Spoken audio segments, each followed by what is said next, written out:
പുതിയൊരു വീഡിയോയിലൂടെ എല്ലാവർക്കും സ്വാഗതം. ഈ വീഡിയോയിലൂടെ ഷെയർ ചെയ്യുന്നത് നിങ്ങളുടെ ലാപ്ടോപ്പിൽ അല്ലെങ്കിൽ കമ്പ്യൂട്ടറിൽ എങ്ങനെയാണ് ഇൻസ്റ്റഗ്രാം യൂസ് ചെയ്യുന്നത് എന്നുള്ളതാണ് ഈ വീഡിയോയിലൂടെ ഷെയർ ചെയ്യുന്നത്. അപ്പോൾ ഇതിനായിട്ട് നിങ്ങൾക്ക് ഇൻസ്റ്റഗ്രാം ഡൗൺലോഡ് ചെയ്യേണ്ടതായിട്ടുണ്ട്. ഇതിനായിട്ട് നിങ്ങൾ മൈക്രോസോഫ്റ്റ് സ്റ്റോറാണ് എടുക്കേണ്ടത്. അതിനുശേഷം ആപ്ലിക്കേഷനുകൾ സെർച്ച് ചെയ്യുന്ന ഭാഗത്തോട്ട് വരിക. അതിനുശേഷം ഇൻസ്റ്റഗ്രാം എന്ന് സെർച്ച് ചെയ്യുക. ഇൻസ്റ്റഗ്രാം ആപ്പ് എന്ന് പറയുന്ന ഒരു ഓപ്ഷൻ കാണാൻ സാധിക്കും. അതിനുശേഷം നിങ്ങൾ ഇൻസ്റ്റഗ്രാം ഇവിടെ നിന്ന് നിങ്ങൾക്ക് ഡൗൺലോഡ് ചെയ്തെടുക്കാനായിട്ട് സാധിക്കുന്നതാണ്. ഡൗൺലോഡ് ചെയ്യുക. ഞാനിപ്പോൾ ഓൾറെഡി എൻ്റെ ലാപ്പിൽ ഡൗൺലോഡ് ചെയ്ത് വെച്ചിട്ടുണ്ട്. ഇതുപോലെ തന്നെ ആയിരിക്കും കമ്പ്യൂട്ടറിലും. അതിനുശേഷം നിങ്ങൾ ഓപ്പൺ ചെയ്യുക. ഓപ്പൺ ചെയ്ത് വരുന്ന സമയത്ത് ഇങ്ങനത്തെ ഒരു ഇൻ്റർഫേസ് ആയിരിക്കും വരുന്നത്. നിങ്ങൾക്ക് ഇവിടെ ഒരു മൊബൈലിലെ ഫോട്ടോയും കാര്യങ്ങളൊക്കെ കാണാൻ സാധിക്കുന്നതാണ്. മൊബൈലിലത്തെ വാട്സപ്പ് യൂസ് ചെയ്യുന്നത് പോലെ തന്നെ നമുക്ക് മൈക്രോസോഫ്റ്റ് സ്റ്റോറിൽ നിന്ന് ഡൗൺലോഡ് ചെയ്തിട്ടുള്ള ഈ ഇൻസ്റ്റഗ്രാമും നമുക്ക് യൂസ് ചെയ്യാനായിട്ട് സാധിക്കുന്നതാണ്. അപ്പോൾ നിങ്ങൾക്ക് ഇവിടെ നിന്നിട്ട് സൈൻ അപ്പ് എന്ന് പറയുന്ന ഭാഗത്ത് ക്ലിക്ക് ചെയ്തുകൊണ്ട് നിങ്ങൾക്ക് പുതിയ അക്കൗണ്ട് ക്രിയേറ്റ് ചെയ്തുകൊണ്ട് നിങ്ങൾക്ക് കയറി ഇൻസ്റ്റഗ്രാം യൂസ് ചെയ്യാനായിട്ട് സാധിക്കുന്നതാണ്. അല്ലാതെ നിങ്ങൾക്ക് മറ്റൊരു അക്കൗണ്ടിൽ ലോഗിൻ ചെയ്യാനും സാധിക്കുന്നതാണ്. ലോഗിൻ ചെയ്യണമെന്നുണ്ടെങ്കിൽ ലോഗിൻ എന്ന് പറയുന്ന ഭാഗത്തായിട്ട് ക്ലിക്ക് ചെയ്ത് കൊടുക്കുക.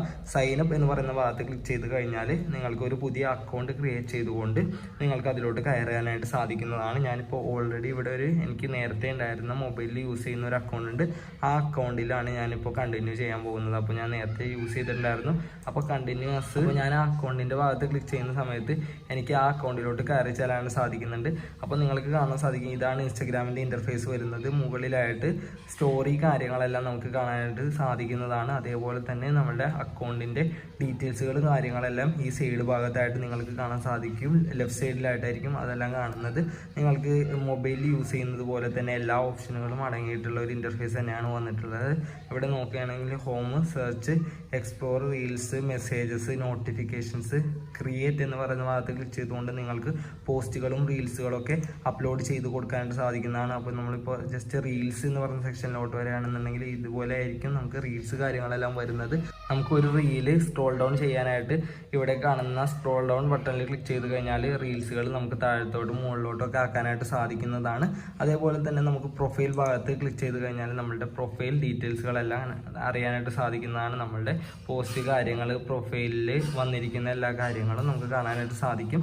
അതേപോലെ തന്നെ നിങ്ങൾ മെസ്സേജസ് എന്ന് പറയുന്ന ഭാഗത്തോട്ട് ക്ലിക്ക് ചെയ്യുകയാണെന്നുണ്ടെങ്കിൽ നമുക്ക് ഇൻസ്റ്റഗ്രാമിൽ മെസ്സേജസ് കാര്യങ്ങളെല്ലാം നമുക്ക് റീഡ് ചെയ്യാനും റിപ്ലൈ കൊടുക്കാനൊക്കെ സാധിക്കുന്നതാണ്. അപ്പോൾ നമ്മൾ മൊബൈലിൽ യൂസ് ചെയ്യുന്നത് പോലെ തന്നെ നിങ്ങൾക്ക് വളരെ സിമ്പിളായിട്ട് നിങ്ങളുടെ ലാപ്ടോപ്പിലോ കമ്പ്യൂട്ടറിലോ ഒക്കെ നിങ്ങൾക്ക് ഇൻസ്റ്റഗ്രാം യൂസ് ചെയ്യാൻ സാധിക്കും. ഇനി നിങ്ങൾക്ക് ഇൻസ്റ്റഗ്രാമിൽ ഏതെങ്കിലും ഒരു പ്രൊഫൈലൊക്കെ സെർച്ച് ചെയ്തെടുക്കണമെന്നുണ്ടെങ്കിൽ സെർച്ച് എന്ന് പറയുന്ന ഭാഗത്ത് ക്ലിക്ക് ചെയ്തുകൊണ്ട് ഇവിടെ നിങ്ങൾക്ക് ആ യൂസർ നെയിം എൻ്റർ ചെയ്തുകൊണ്ട് സെർച്ച് ചെയ്യാനായിട്ട് സാധിക്കുന്നതാണ്. അപ്പോൾ സെർച്ച് ചെയ്യുന്ന സമയത്ത് ഇതേപോലെ നമുക്ക് പ്രൊഫൈലിൽ അപ്ലോഡ് ചെയ്തിരിക്കുന്ന പോസ്റ്റുകളും റീൽസുകളെല്ലാം തന്നെ നമുക്ക് കാണാനായിട്ട് സാധിക്കുന്നതാണ്.